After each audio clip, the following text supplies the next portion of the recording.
চেন্নাইন এফসির বিরুদ্ধে ঘরের মাঠে অপ্রত্যাশিত হার। যদিও এই হারের পরে ঘুরে দাঁড়াতে মরিয়া সবুজ মেরুন ব্রিগেড, কারণ তারা জানেন যে শেষ তিনটে ম্যাচ কতটা জরুরি মোহনবাগানের জন্য। বুধবার অনুশীলনের পরে মোহনবাগান ফুটবলারদেরকে বেশ আত্মবিশ্বাসী দেখালো। তারা সকলেই কিন্তু মনে করছেন যে লড়াইটা কঠিন, তবে এই লড়াইটা জিতে নিতে তাদের একটুও অসুবিধা হবে না। সামনে যে ম্যাচগুলি রয়েছে সেগুলো হলো পাঞ্জাব এফসির বিরুদ্ধে, বেঙ্গালুরু এফসির বিরুদ্ধে এবং সবশেষে মুম্বাই সিটি এফসির বিরুদ্ধে মাঠে নামতে হবে মোহনবাগানকে। সুতরাং আন্তোনিও লোপেজ হাবাস থেকে শুরু করে দিমিত্রি পেট্রাতোস সকলেই কিন্তু জানেন এই ম্যাচের গুরুত্ব। যদিও বুধবার অনুশীলনে বাগান হেড স্যার অনুপস্থিত, তবুও সহকারী কোচের তত্ত্বাবধানে জোর কদমে অনুশীলন সারলেন বাগান ফুটবলাররা।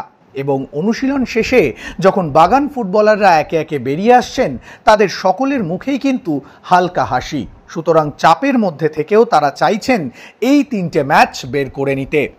জনি কাউকো আমাদেরকে জানালেন লড়াইটা অবশ্যই কঠিন, তবুও এই লড়াই থেকে প্রতিটি ম্যাচে 3 পয়েন্ট বের করে আনতে হবে আমাদের, এবং সেটা কঠিন হলেও আমরা করতে পারবো, এমনটাই মনে করছেন বাগান মাঝমাঠের নিউক্লিয়াস জনি কাউকো।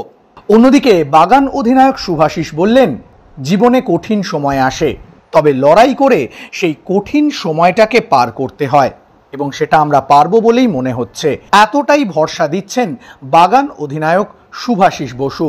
অন্যদিকে মনবীর সিং বলে গেলেন, শেষ ম্যাচে এতটাই গরম ছিল, সেই আবহাওয়ার কারণেই কিন্তু একটু অস্বস্তিতে পড়তে হয়েছিল বাগান ফুটবলারদের। যদিও পরের ম্যাচটা যে আবহাওয়ায় খেলতে হবে সেখানে আরও বেশি গরম পড়তে পারে, সুতরাং অনেক বেশি সাবধানী থাকতে হবে তাদেরকে, এমনটাই মনে করছেন মনবীর সিং। কিন্তু তিনিও এ কথাই আমাদেরকে জানালেন যে এই লড়াইটা একেবারেই সহজ হবে না, তবুও 3টে ম্যাচ জিতে নেওয়াটা অবশ্যই তাদের পক্ষে সম্ভব। সুতরাং বোঝাই যাচ্ছে বাগান ফুটবলাররা সকলেই কিন্তু যথেষ্ট আত্মবিশ্বাসী এই কঠিন লড়াইটাকে জিতে লিগ শিল্ড চ্যাম্পিয়ন হতে। এখন দেখার মাঠে নেমে মোহনবাগান দল কতটা আত্মবিশ্বাসের সাথে নিজেদেরকে মেলে ধরতে পারেন।